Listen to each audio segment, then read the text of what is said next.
Hello, my friends. Don here. So, today I'll be recording an ASMR video, maybe for a niche audience, for those who love the Wisher Tree, the Wohan, and who also happen to love ASMR videos. I actually love this game. This is probably my favorite game of all time. And I also happen to really love ASMR as well, so why not combine both?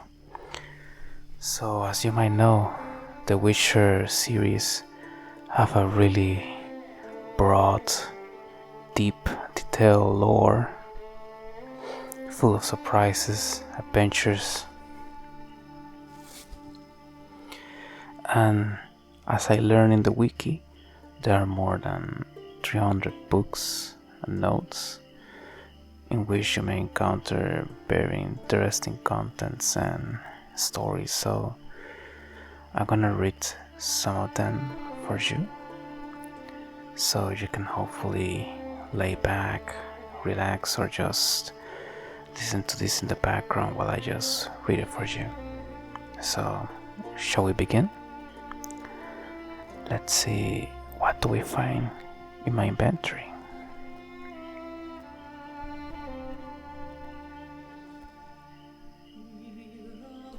So I'm gonna begin with this book called The Tale of Barangard.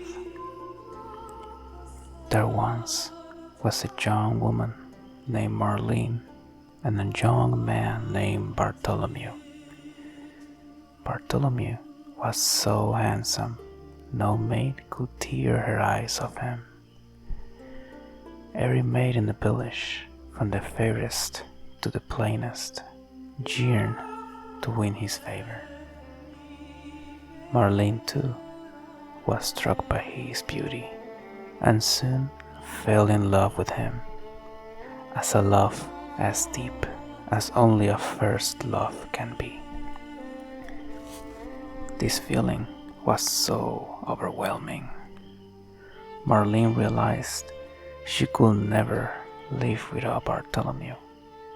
Yet, it was her misfortune that by then Bartholomew already had a wife and a young son. Marlene refused to give in to this misfortune, however, and worked long and hard to convince Bartholomew that she was his one true love. In the end, she succeeded, for a woman possessed the gift of persuasion, and many a man has succumbed to their entreaties. Bartholomew's wife refused to accept his change of heart, but Marlene found a way to deal with that as well.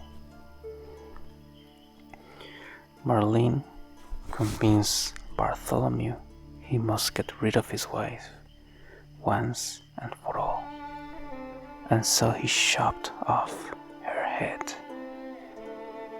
Everything would have ended well, with the young lovers living happily ever after, had not the crime been witnessed by Bartholomew's 5-year-old son.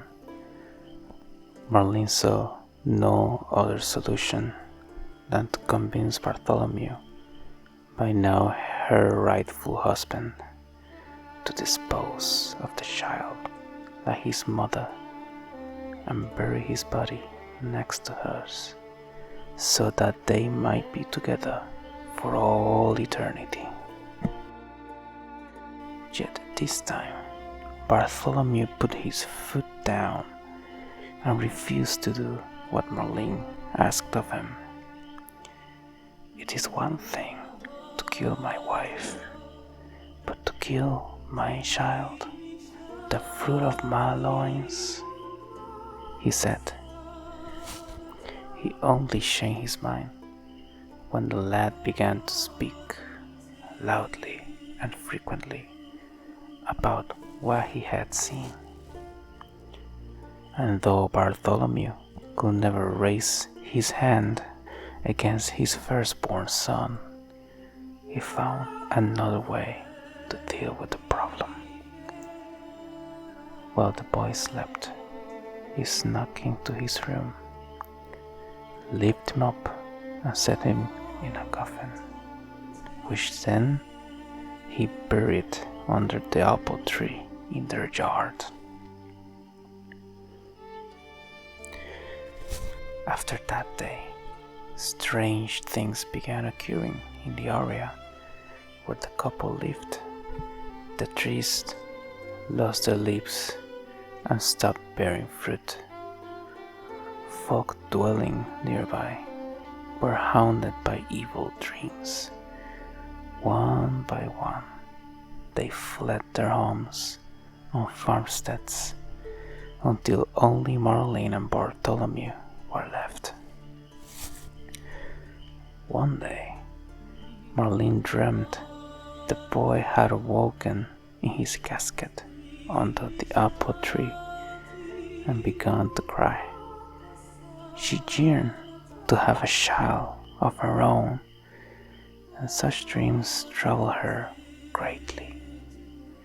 She thus took a spade and dug up the coffin. Inside, she found the child's body, but its arms or legs were missing. She thought the poor lad must have gnawed them off from wild hunger before he died. The sight of the child's mangled torso so terrified Marlene, she reburied the coffin at once and never said a word about it to her husband.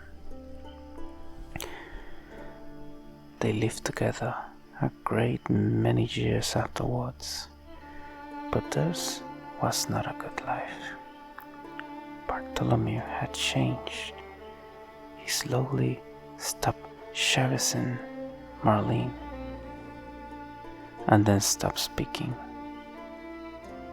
He hung himself on the night of the summer solstice, leaving his wife alone with her dreams. Before she died, Marlene dug up the child's coffin one more time. No one knows where she went and what she did with it. Their lands have lain deserted ever since. No plants will grow there, and no birds sing. By Wilhelm and Jacob G. Truly a tragic and disturbing tale. Let's find another book. This book is called A Sword for Witches. Who are hunters, you ask? Folk like you and yours, I reply. The decent kind, haters of lies, doers of good. The kind who live according to the gods' laws and nature's laws too. Those disgusted by the machinations of witches, magicians and non-humans. All that separates us from common folk is that we have the courage to take up arms to defend our lands from evil, to slice out the grand green that eats us from within. We have not a leader. We have not forts or land, though God's fearing Radovid supports us with his gold at times. We have not sworn him, nor any other ruler, any oath. We serve only the eternal fire, and we listen only to our own conscience. Who can join us?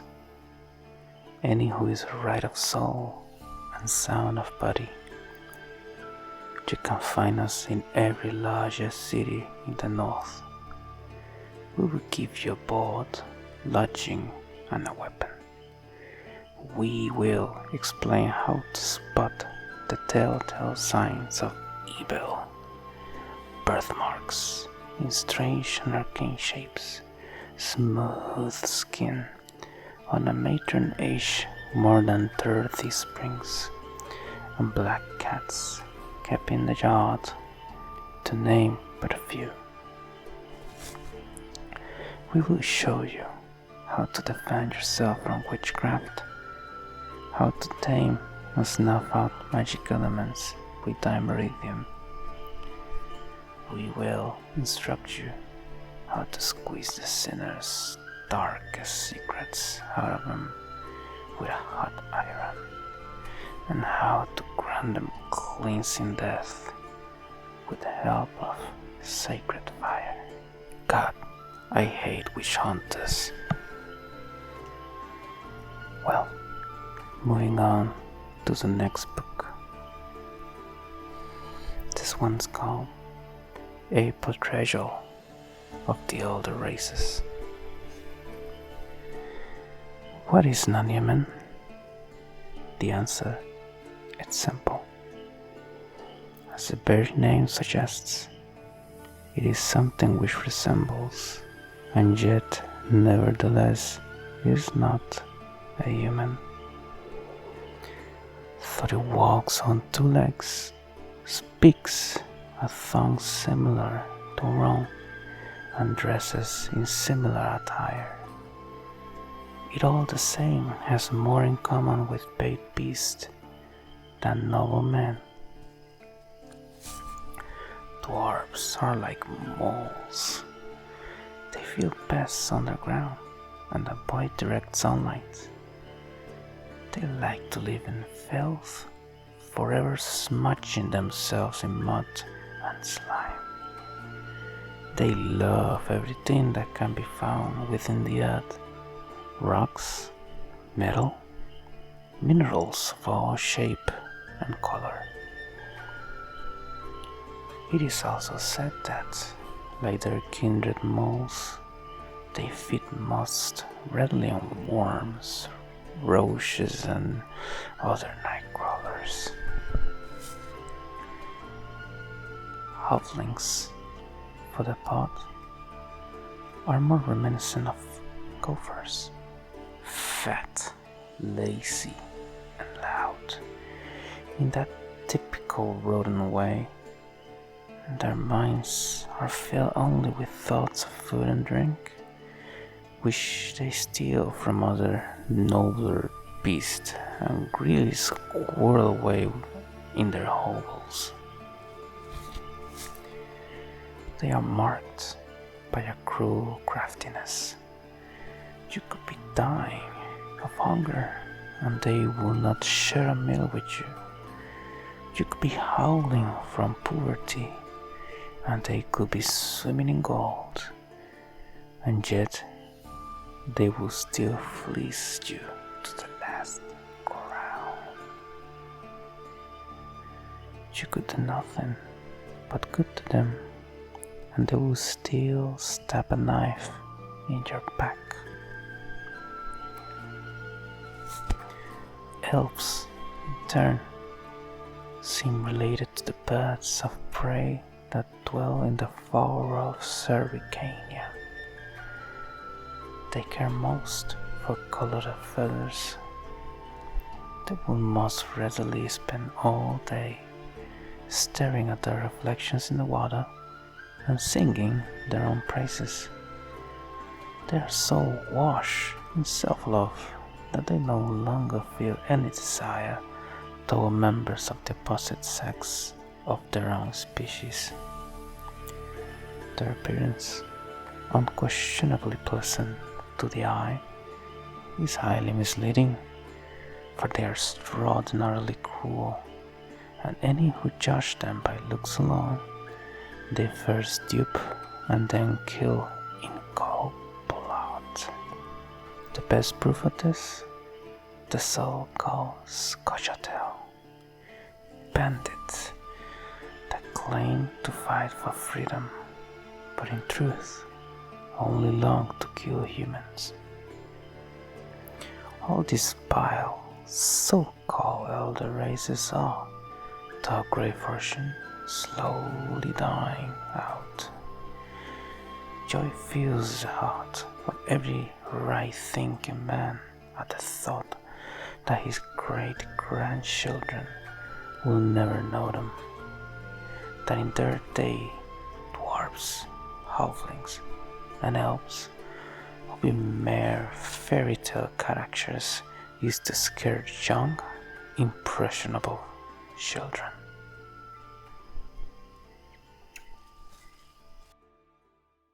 This next book, it's called She Who Knows. Folks say they were four first. The mother, she who knows, the lady of the wood, came here from a faraway land, and since she suffered terribly from loneliness, she made 3 daughters out of dirt and water. A long, long time ago, the mother was sole ruler of all Belen. Her daughters brought her the people's requests and served as her boys. Each spring, sacrifices of grain, animals, and men were made to the Lady of the Wood on her special night. Yet, as the years passed, the Lady of the Wood slipped deeper and deeper into madness. Her madness eventually spread over the land. Men took to abandoning their homes and setting out into the bog, where they became fruitful beasts.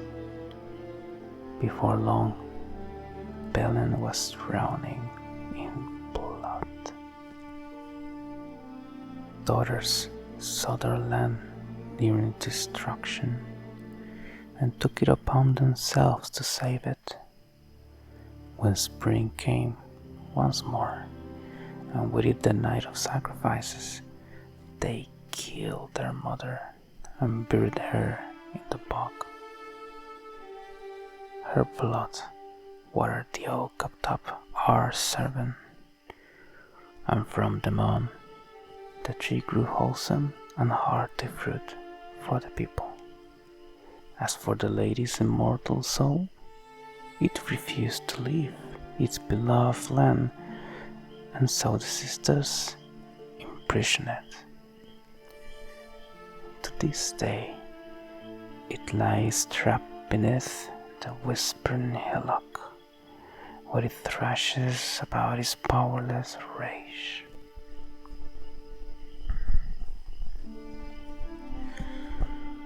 Alright guys, I think that's going to be it for today.